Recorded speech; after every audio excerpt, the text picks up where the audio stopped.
নমস্কার বন্ধুরা, Bengali food জাংশনে আপনাদের সবাইকে আবারও একবার স্বাগত জানাই। কেমন আছেন সবাই? আশা করি সবাই খুব খুব ভালো আছেন। আমিও ভালো আছি। আজকে আমি আপনাদের জন্য নিয়ে চলে এসেছি হাঁসের ডিমের কষা। অনেকেই আমরা ডিম কষা খেতে খুবই পছন্দ করি। আমি আপনাদের দেখাবো আমি কিভাবে ডিম কষা রান্না করি।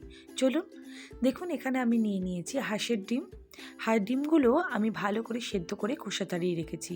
নিয়েছি পেঁয়াজ কুচি, রসুন, আদা, কাঁচা লঙ্কা, নিয়েছি জিরে গুঁড়ো, ধনে গুঁড়ো, কাশ্মীরি লঙ্কা গুঁড়ো, এর সাথে সাথে টমেটো ও টক দই। আজকে আমি হাঁসের ডিমের রান্না করব টক দই ব্যবহার করে। চলুন এবার রান্না শুরু করি। প্রথমেই একটি পাত্র আমি গরম করে নিয়েছি সর্ষের তেল দিয়ে। এরপর দেখুন, প্রত্যেকটি ডিম আমি এরকমভাবে কেটে নিয়ে ডিমগুলো ভেজে নেব। ডিমের মধ্যে কিন্তু আমি নুন হলুদ মাখিয়ে নিই। কড়াইতে দেওয়ার পর আমি নুন হলুদ ব্যবহার করব। ডিম কিন্তু বেশি ভাজবেন না, তাহলে কিন্তু খেতে ভালো লাগে না। খুব হালকা করে 1 থেকে 1.5 মিনিট ভাজলে ডিম আমাদের রেডি হয়ে যাবে। দেখুন, ঠিক এরকম হালকা ডিমগুলো ভেজে নিতে হবে।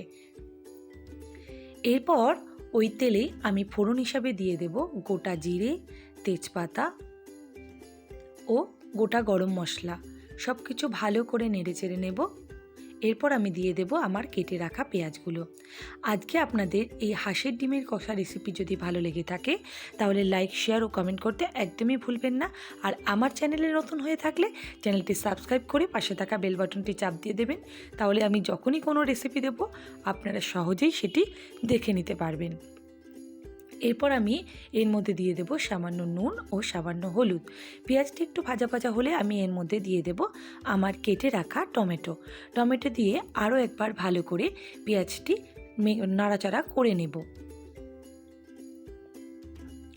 এরপর আমি দিয়ে দিচ্ছি এর মধ্যে আদা, রসুন ও কাঁচা লঙ্কা বাটা। আমি এখানে কাঁচা লঙ্কা ব্যবহার করেছি, আপনারা চাইলে ঝাল লঙ্কা গুঁড়ো ব্যবহার করতে পারেন। রঙের জন্য দিয়ে দিচ্ছি এখানে কাশ্মীরি লঙ্কা গুঁড়ো। দিয়ে আবারও সব কিছু মিশিয়ে ভালো করে আরও একবার নাড়াচাড়া করে নেব।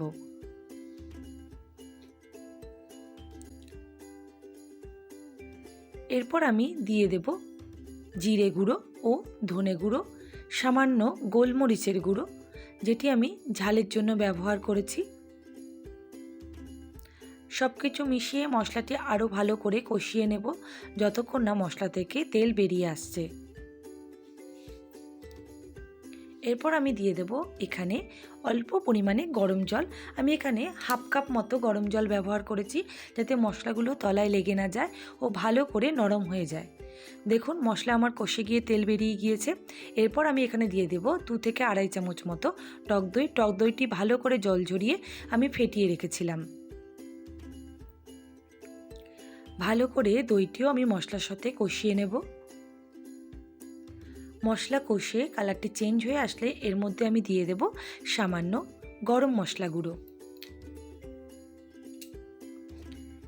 মশলা রেডি হয়ে গিয়েছে। এরপর আমি এর মধ্যে দিয়ে দেব আমার ভেজে রাখা ডিমগুলো দিয়ে মশলার সাথে ভালো করে নাড়াচাড়া করে নিলেই রেডি হয়ে যাবে আজকে আমাদের হাঁসের ডিমের ডিম কষা।